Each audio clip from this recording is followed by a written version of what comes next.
take a look at this video. You can see the funnel cloud that did become a tornado smacking right into the side of that postal truck driven by 56-year-old Randall Lever of Wesley Chapel. Thankfully, he was not injured, but you can see all of that mail just being chucked into the sky. What you're looking at is plumes of smoke filling the sky from large fires in Eldridge, Iowa, which is close to Davenport, Iowa, the third largest city in the state. To arrest him. You hear them tase him as he screams.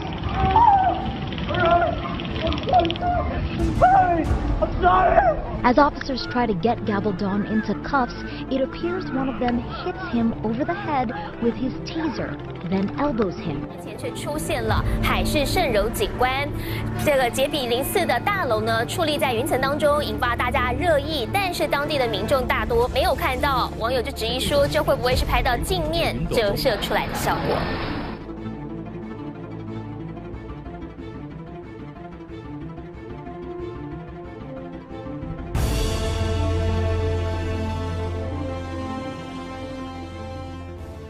Today, government scientists sounded the alarm about coral, home to about a fourth of all the life in the oceans. Jeff Glor found out what's wrecking the reefs. This is what a healthy coral reef looks like. This is what it looks like after it's become bleached. When you go in on a bleached reef, all of a sudden those corals are stark white. Mark Eakin is a coral reef expert with NOAA. The sound is amazingly quiet. It's eerily quiet. The fish aren't behaving normally. Bleaching occurs when coral is exposed to warmer than normal water. The coral gets stressed and loses its coat of protection. If the coral remains exposed for long periods of time, it can die. NOAA says climate change is the primary cause. 2014 was the warmest year on record, so coming into this year, the oceans were already warm. We saw an almost El Nino in 2014-2015. Another factor is a warm mass in the North Pacific known as the blob. That combined with El Nino has caused the worst bleaching Hawaii has ever seen. The bleaching started late last year in the northern Pacific, then spread to the South Pacific and Indian Oceans. Bleaching has also taken place in the Florida Keys, and NOAA says the Caribbean is next. This is only the third time an event like this has occurred in recorded history. Last year, we spoke with world-renowned oceanographer Sylvia Earle during a dive in the Keys. When a coral reef dies, you lose the creatures that only occur there and nowhere else. It's thought that we've already lost thousands of species that can never be recovered because they're gone.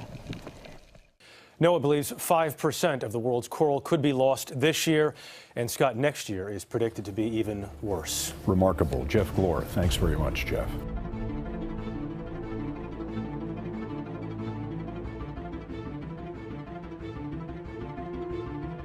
是在大陆广东佛山这边，日前却出现了海市蜃楼景观。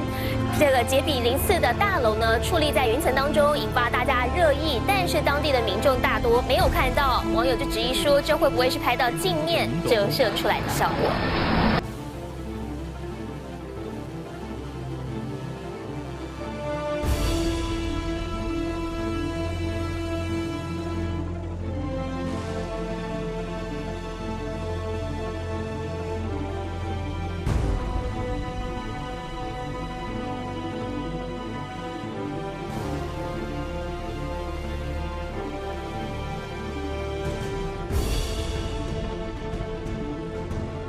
Frightening video out of Tampa Bay, Florida. This of a waterspout suddenly overtaking motorists crossing the Sunshine Skyway Bridge. Let's take a look at what happens here because there's a funnel cloud.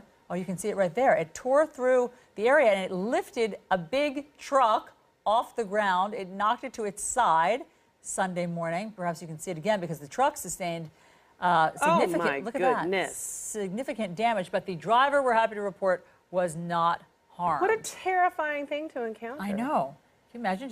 Just being. Oh my! And to witness that too. I know. You think that those 18-wheelers can withstand so big it, and sturdy, not but in so fact, much. Mother Nature is a much stronger force. Right.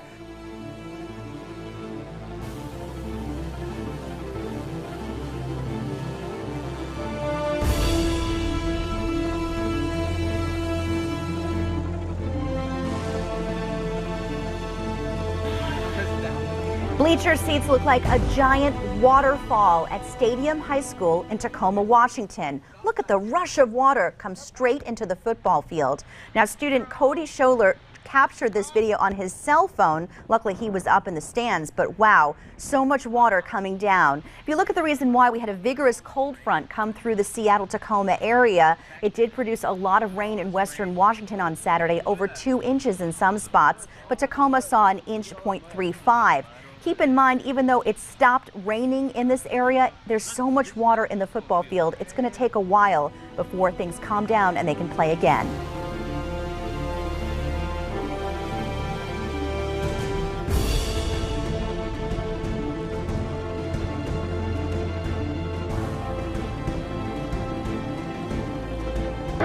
You're watching cell phone video from June 4th. The man in the black running from Albuquerque police is Danan Gabaldon. The video doesn't show what happens next, but you hear a vehicle suddenly rev up, then this. An Albuquerque police officer in this blue unmarked truck hit Gabaldon.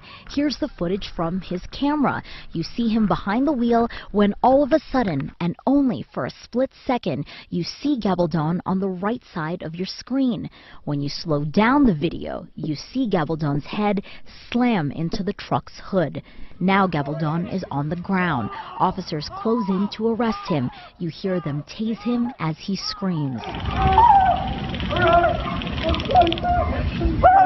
I'm sorry! As officers try to get Gabaldon into cuffs, it appears one of them hits him over the head with his taser, then elbows him before making the arrest. Albuquerque police released both these videos. They've heavily blurred parts of them to hide the faces of undercover officers. APD spokeswoman Selena Espinoza says while they're still investigating this incident, it appears this officer did not intentionally hit Gabaldon with his truck. She says he was only trying to cut off his escape route when he accidentally hit him. Moments later, on that cell phone video, you can hear witnesses comment about what they saw. He was running and they ran him down in a car, because that is not okay. And yet, no officers involved in Gabaldon's arrest have been disciplined.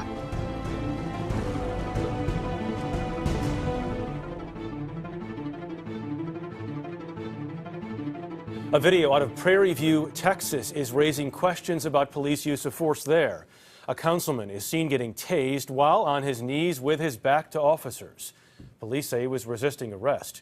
Jerika Duncan has more.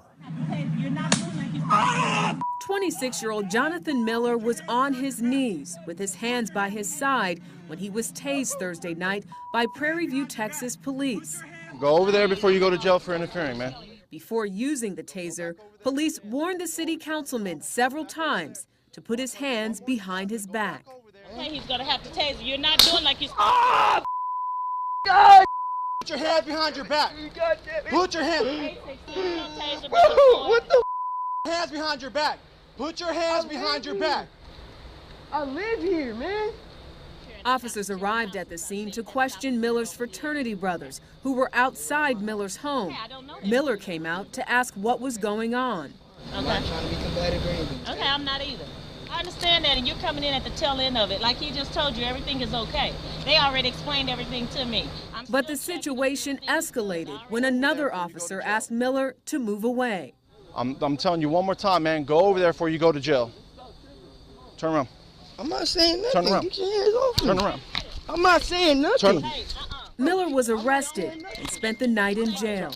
I feel like I was checking on my line brothers, and I feel like it escalated to a situation where I was tased, and it shouldn't have came that far. But Chief Larry Johnson is standing by his officers, who are still on the job. In that situation, officers were conducting an investigation. They asked that you step away from the scene and allow them to finish what they were doing out of safety for all concerned. Coincidentally, the female officer in the body camera video is the same one who transported Sandra Bland to a county jail after she was arrested in July. Bland made national headlines after authorities say she hanged herself while in custody. Jeff, as for Councilman Miller, he was charged with interfering with public duties and resisting arrest. Jerika Duncan, thank you very much.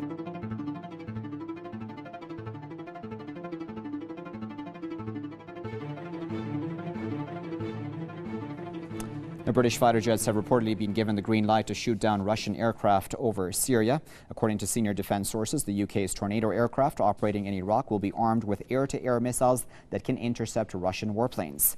They say pilots have been allowed to fire at Russian jets if they think their lives depend on it. The military sources say it is just a matter of time before a deadly confrontation with Russian jets. London is pushing for a parliamentary authorization to extend its airstrikes in Iraq to Syria, where Russia is bombing positions of Daesh terrorists.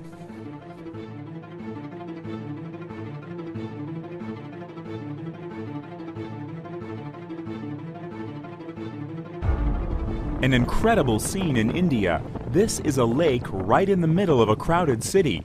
Bangalore has been dealing with this for some time, and it doesn't seem to be getting any better. The fluffy white foam is actually pollution. It's the toxic byproduct of untreated runoff from manufacturing firms. As we can see, the foam often fills a river that flows through the city. People walk right by the foam on bridges, and sometimes winds fan the foam into nearby roads. This scooter rider tries to avoid the foam but isn't quite successful. Critics say environmental regulations are inadequate to cope with Bangalore's massive development. They're hoping scenes like this will create pressure for tougher rules. I'm Matt Sampson, The Weather Channel.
What you're looking at is plumes of smoke filling the sky from large fires in Eldridge, Iowa, which is close to Davenport, Iowa, the third largest city in the state. Now, according to the National Interagency Fire Center, there have been 11 million acres that have been burned this year due to fires. So part of the cause, obviously, is when you get low relative humidity values, you've got really high winds. Thankfully, those winds are going to be loosening up a lot as we go into Tuesday. Here's a look at the low relative humidity values that we've seen in places including Iowa. And then, of course, the fire dangers out across the west have had their own bag of obstacles to overcome. And as we go into the winter season, low snowpack will not help the deal.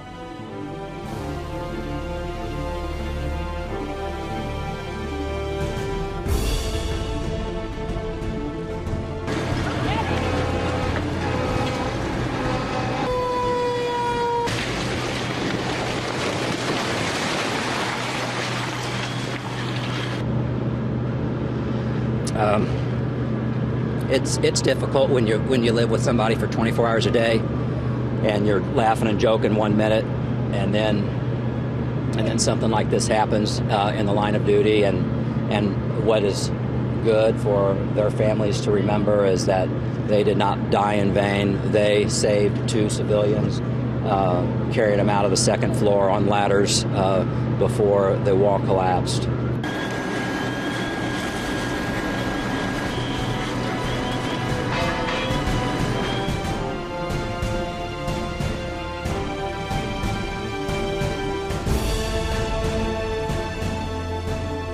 Really just the first step in this sort of urgent overhaul of the U.S. effort to equip the Syrian rebels that are fighting ISIS, especially in northern and eastern Syria. Overnight, we got word that 4 C-17 aircraft, U.S. Air Force, moved into the skies over that area of Syria, backed up by fighter escorts in the sky, and airdropped 50 tons of ammunition to the rebels in more than 100 pallets. hitting the ground. The word is that the rebels were able to recover everything dropped. This is ammunition, hand grenades, small arms types of things that these rebel groups desperately had needed for weeks. They had said they were running out of ammunition. The U.S. was deciding whether it wanted to support them in this way, and last week President Obama approved the plan. So expect to see more of this. This is a coalition of about 5,000 Arab tribes, militias, along with some Kurdish groups up in this region that have been having a lot of success. The U.S. believes in battling ISIS. They needed ammunition, they needed some supplies, and this, the U.S. feels, will be a major effort to try and get them to have even more success against ISIS.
Rockets have hit the Russian embassy in Damascus as several hundred people gathered to express support for Moscow's air war in Syria. These rockets were fired from the eastern edges of the capital where Islamist rebels are entrenched.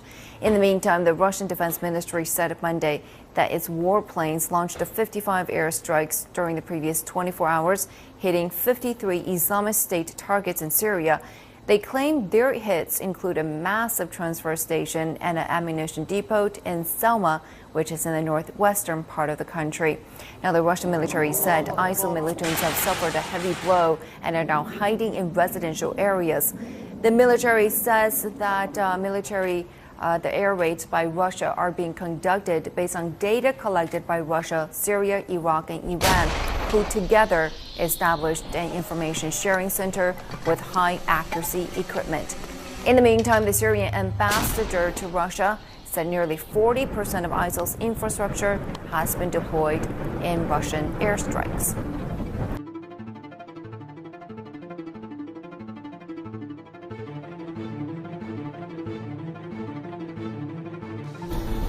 So far, we've had over 11 million acres burned this year in wildfires in the United States. That is really an astronomical number. In fact, it is a record. We've never had a year that up to this point, year to date, in October, that we've had that many acres burned. In fact, take a look at some of the numbers. The closest ranking to this year was almost 10 years ago, 2006, but that was only 9 million acres. Of course, that's a lot. But compared to this, I mean, this year we've had 2 million acres more than that have burned. And it's really no surprise. And by the way, we've had over 50,000 separate fires this year, which, overall doesn't really stack up that high. It's just that they've been so large and so difficult to control, and it's no surprise. I mean, you look at the drought out west, it's been devastating. Conditions just totally conducive to big fires that get out of control very fast.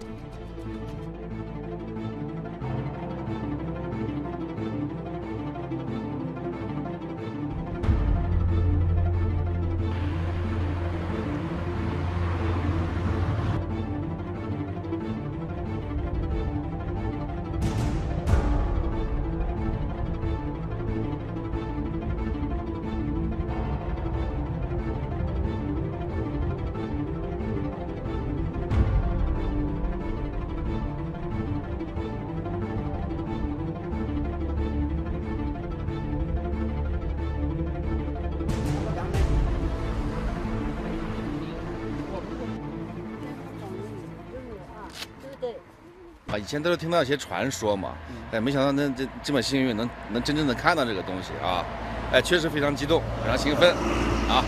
到庐山来会有这么幸运的一个好的运气啊！和朋友分享啊，这么难得的珍贵的一个照片，用所有的这个手段把它传播出去，和朋友们分享。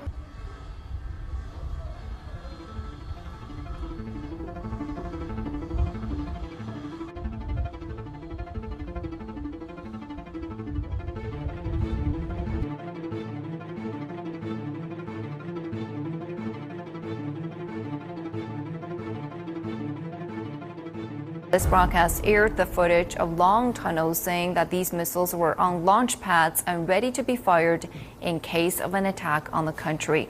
The commander of the Islamic Revolutionary Guards Aerospace Division, Brigadier General Amir Ali Ajizad, says numerous such tunnels exist across the country at a depth of 500 meters. The general also says the facility shown in the broadcast was just the tip of the iceberg. The broadcast comes just days after Iran said it has successfully test-fired a new guided long-range ballistic surface-to-surface missile.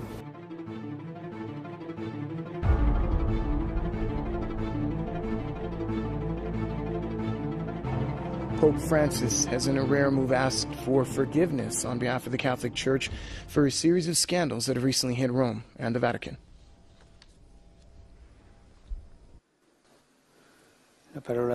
The word of Jesus is strong today. Woe to the world because of his scandals. Jesus is a realist. He says it is inevitable that there will be scandals. But woe to the man who causes scandals. Today, before I begin the catechism, in the name of the Church, I ask you for forgiveness for the scandals that have occurred recently, either in Rome or in the Vatican. I ask you for forgiveness. The pontiff didn't elaborate more on the content of the controversies, but the Catholic Church has been at the center of several scandals in the past weeks. He seems to be referring to a scandal by a Polish priest who came out as homosexual on Sunday. The other scandal would be about a clergyman and his alleged sexual activities. A group of local priests published a letter online saying they were furious to discover that the clergyman in question had been transferred to another part of Italy instead of being disciplined.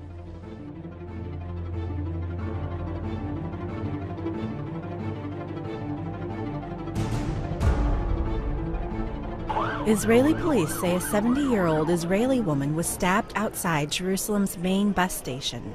Officials say the woman was moderately wounded, her assailant shot by security forces. It happened just hours after Israeli police shot and killed a man. They say he was trying to stab security forces outside Jerusalem's Damascus Gate. The violence comes as Israel is deploying hundreds of troops to counter a wave of attacks.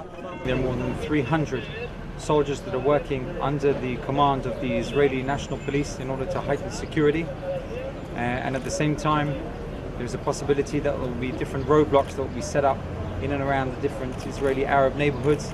Yet Palestinians say the uptick in violence is a result of the ongoing disputes in the region. Nothing will help, even if they brought more soldiers and security, or if they put more checkpoints, or even if they impose closure. The only thing that will help is to end the occupation in East Jerusalem and give something to the Palestinian Authority. The unrest apparent in the West Bank city of Bethlehem, where Palestinian protesters clashed with Israeli troops. Hundreds of Palestinians have been wounded over the past months in fights with Israeli forces in the West Bank and East Jerusalem. Since then, at least 8 Israelis have been killed in attacks by Palestinians. The Palestinian death toll has climbed to at least 31. Israel claims 14 of those killed were assailants. Palestinian political factions insist they are martyrs. Padmananda Rama, The Associated Press.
U.S. and Russian military officials meeting for a third time Wednesday, saying they're close to an agreement to avoid risky contact in the skies over Syria.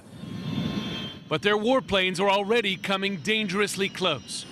2 U.S. and 2 Russian aircraft came within miles on Saturday, so-called visual range, before they moved away. You need to make sure that you can continue to answer all bells, as we say in the Navy. And that means having an assurance of safe and professional conduct, in this case by the Russian side. Russia insists its fighter jets intended no harm. Our jet turned and approached it, not to scare someone, but to identify the object and whom it belonged to. The close encounter comes as Russian aircraft continue to shadow U.S. drones monitoring the border with Turkey, amid a massive expansion of Russian air and ground operations inside Syria. We've seen some unprofessional behavior from Russian forces.